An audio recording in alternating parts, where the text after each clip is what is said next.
तब गोस्वामी जी ने कहा कि प्रीतम से मिलने के लिए मैंने 3 डंडे की सीढ़ी बनाई, उसका नाम है राम, चरित और मानस।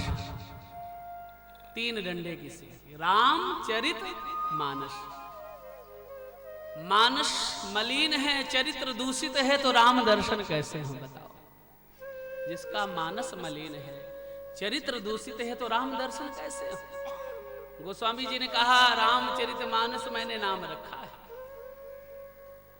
मानस पवित्र करो, चरित्र बिल्कुल निर्मल करो, तब राम दर्शन स्वतः दे देंगे।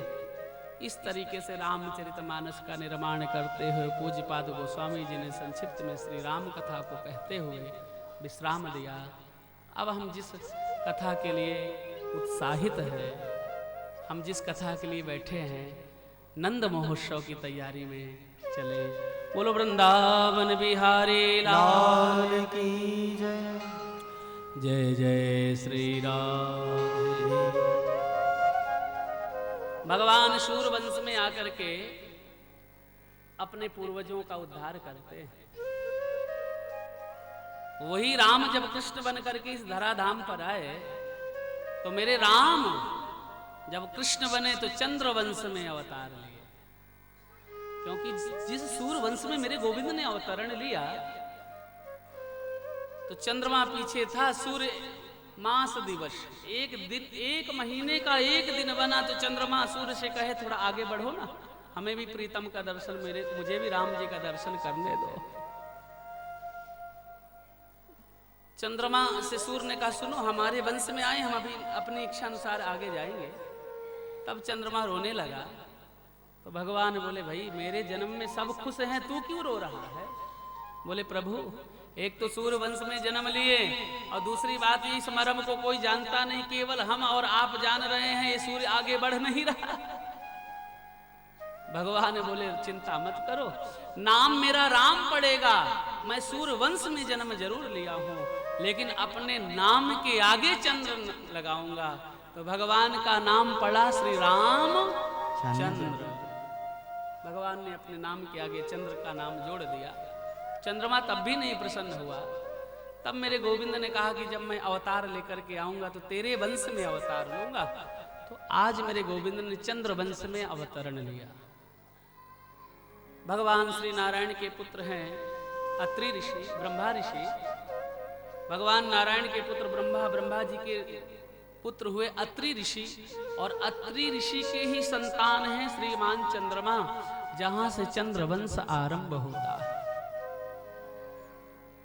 महाराज चंद्रमा के पुत्र हुए बुध, इन्हीं का दूसरा नाम पुरुरवा है।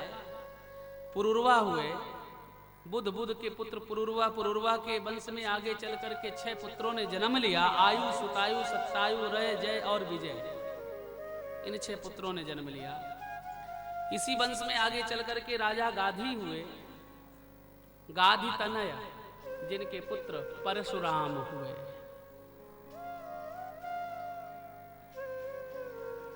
इसी वंश में, चंद्र वंश में चल करके आगे महाराज विश्वामित्र हुए हैं। और यहीं पर नहुस, नहुस के भी 6 पुत्र हुए, याति, ययाति, संयाति, अयाति, बियाति और कृति। महाराज इन्हीं के वंश में चल करके आगे देवयानी के 2 बेटे हुए, यदु, जहां से जब यदुवंश होय है अवतार, जहां से यदुवंश आरंभ होता है।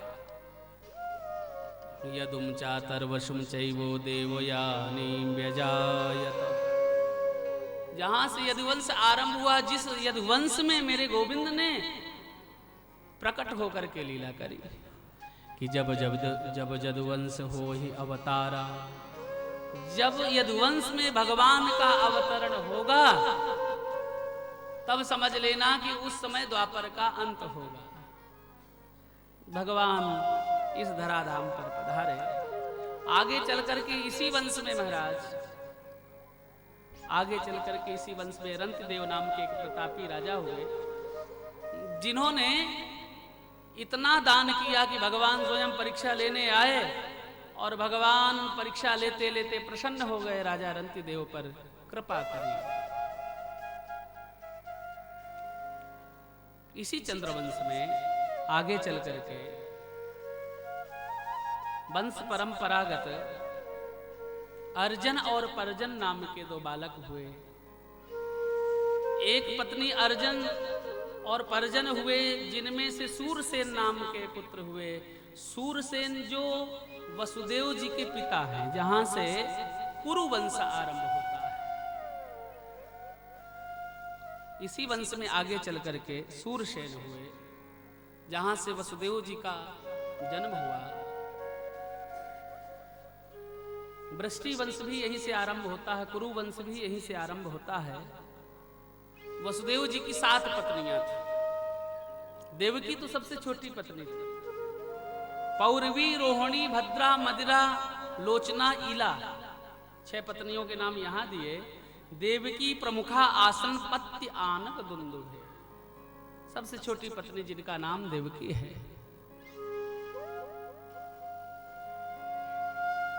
महाराज सूरसेन बटेश्वर के राजा हैं। मथुरा से थोड़ी दूर हाथरस के पास बटेश्वर है। वहीं पर उग्रसेन हुए। उग्रसेन के पुत्र जिनका नाम कंस है, मथुरा के राजा हैं महाराज उग्रसेन। यहीं पर मथुरा के उस पार गोकुल गांव है, जहां पर 9 नंद आदि निवास करते। नंद, उपनंद, सानंद, महानंद आदि आदि सब लोग निवास कर रहे हैं।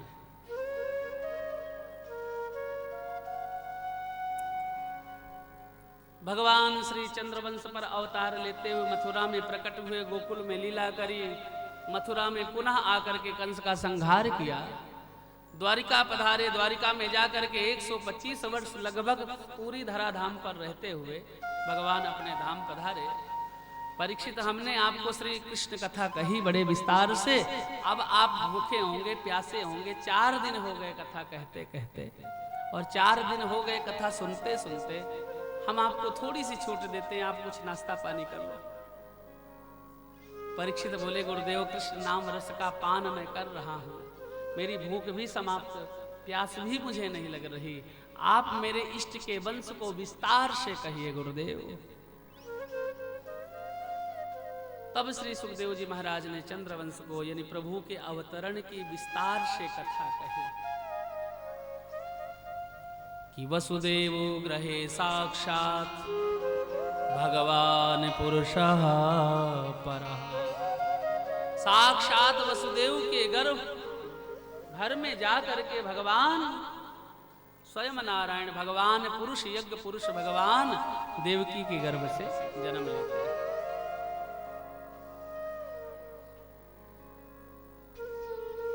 महाराज उग्रसेन मथुरा की गद्दी पर विराजमान हैं। उनकी महारानी यानी धर्मपत्नी गर्भवती थी। एक बार बगीचे में पुष्प तोड़ने के लिए गई, प्रभु का श्रृंगार करना था, तो गर्भवती थी। आकाश मार्ग से एक राक्षस उड़ता हुआ जा रहा था। द्रुमिल नाम का राक्षस आकाश मार्ग से उड़ता हुआ जा रहा था। महाराज उग्रसेन की पत्नी के ऊपर परछाई पड़ी, जिसके परिणाम स्वरूप महारानी ने जिस बेटे को जन्म दिया उसका नाम पड़ा कंस। केवल परछाई पड़ने से इतनी विकृति है। राजा ने कुंडली बनवाई। ब्राह्मणों ने कहा, महाराज ये आपके वंश को नष्ट कर देगा, आपके वंश की ख्याति को नष्ट कर देगा। लकड़ी की पिटारी में कंस को लिटा करके जमुना के मार्ग से प्रवाहित करा दिया गया। वसुदेव जी के पिता जो सूरसेन है, वो जमुना जी में पूजन कर रहे थे, सूर्य को अर्घ दे रहे थे। लकड़ी की पिटारी बहती हुई आई, और जैसे देखा कि इस पिटारी को जैसे खोल करके देखा तो नन्हा सा एक अबोध बालक नजर आया। उस बालक को ले जा करके महारानी को दे दिया।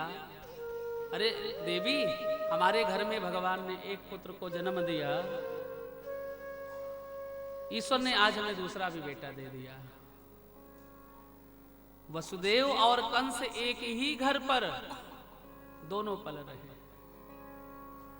दोनों देखिए, कंस और वसुदेव एक घर में पल रहे। जब 12 वर्ष का लगभग कंस हुआ तो आज नारद जी का आगमन हुआ। नारद जी ने कंस की सारी बातें कह दी।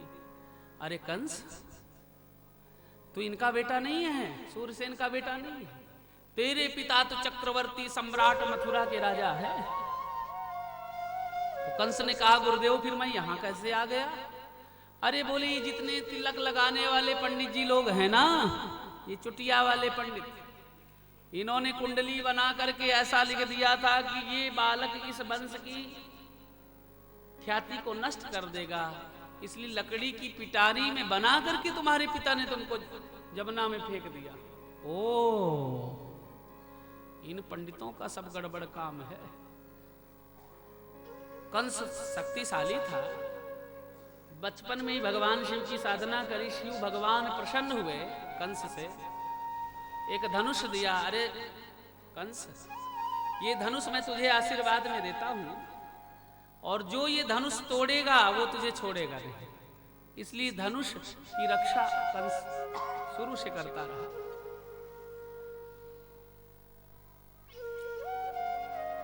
महाराज जरासंध बटेश्वर से ज्यादा दूर उसका राज्य नहीं है।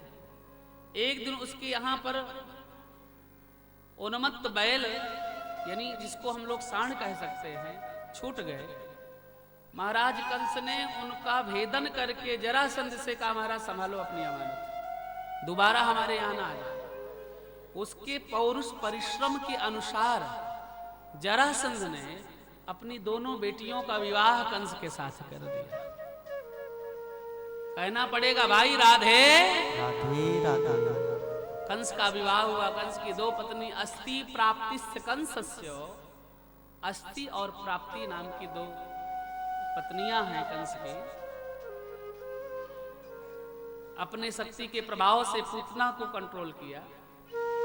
बकासुर, अगासुर, तृणावर्त आदि आदि सब मित्र बन गए। सीधा मथुरा में जाकर के आक्रमण किया, अपने पिता को बंदी गृह में डाला, राजगद्दी पर आसक्त हुआ। इस तरीके से मथुरा का राजा महाराज कंस, राजगद्दी पर महाराज कंस विराजमान हुए, अपने पिता को बंदी गृह में डाल दिया। कंस की ही चचेरी बहन जिसका नाम दैवक महाराज था, चाचा लगते थे कंस के, उनकी चचेरी बहन जिसका नाम देवकी, देवकी का विवाह अपने भावनाओं अनुसार अपने हाथ से वसुदेव जी के साथ किया, क्योंकि वसुदेव जी बचपन से उनके साथ रहे, उसी घर में पले, इसलिए मित्र के प्रति प्रेम जगा। वसुदेव जी का विवाह देवकी के साथ संपन्न कराया। जैसे देवकी को छोड़ने के लिए जा रहे थे तो अस्यस अष्टमो गर्भो हंतायाम बहसे बुधा, इन देवताओं से नहीं रहा गया और इन देवताओं ने आकाशवाणी करी, अरे मूर्ख दस, अरे मूर्ख कंस, अस्यस अष्टमो गर्भो हंतायाम बहसे बुधा, जिस बहन को छोड़ने जा रहा है इसका 8वां लाल तेरा काल होगा। दुष्ट के हृदय में क्रूरता जग गई, केस पकड़ करके खींच लिया रथ से, और जैसे तलवार लेकर के देवकी को मारने के लिए कंस दौड़ा तो वसुदेव जी ने कंस का हाथ पकड़ लिया। अरे महाराज कंस, आप सूरवीर हैं, भोजय संस्कार, आप भोजपति रहे, आप यदि अपनी बहन का वध करेंगे तो आपकी अपयश अपकीर्ति फैलेगी, इसलिए सा कथम भगनी महंत्यार, भगनी माने बहन, ये तो पुत्री के बराबर है, आपकी बेटी के बराबर है। आप यदि अपनी बहन का वध करोगे तो संसार में आपकी अपकीर्ति होगी। हम आपको वचन देते, आप हमें अपने बंदी गृह में हमें पति पत्नी को बंद कर दीजिए, जितने भी बालक होंगे हम आपको देते जाएंगे, आप 8 बालकों का वध कर देना। ये कंस को सुझाव अच्छा लगा, अंत में बंदी गृह में बंद कर दिया। कंस के पाप से धरती का बोझा बढ़ा, धरती ने गऊ का रूप धारण किया, और भगवान का अपना एक सिद्धांत है कि जब जब होए धर्म की हानि, बाढ़े असुर अधम अभिमानी, तब तब धर प्रभु विविध शरीरा, नासहि कष्ट हरहि जनकी। भगवान का अपना वचन, देवता लोग भगवान की पावन स्तुति करने क्षीर सागर पहुंचे, समस्त देवताओं ने मिलकर के भगवान की पावन स्तुति करी। बोलो वृंदावन बिहारी लाल की। समस्त देवताओं ने भगवान की पावन स्तुति करी। आइए हम सब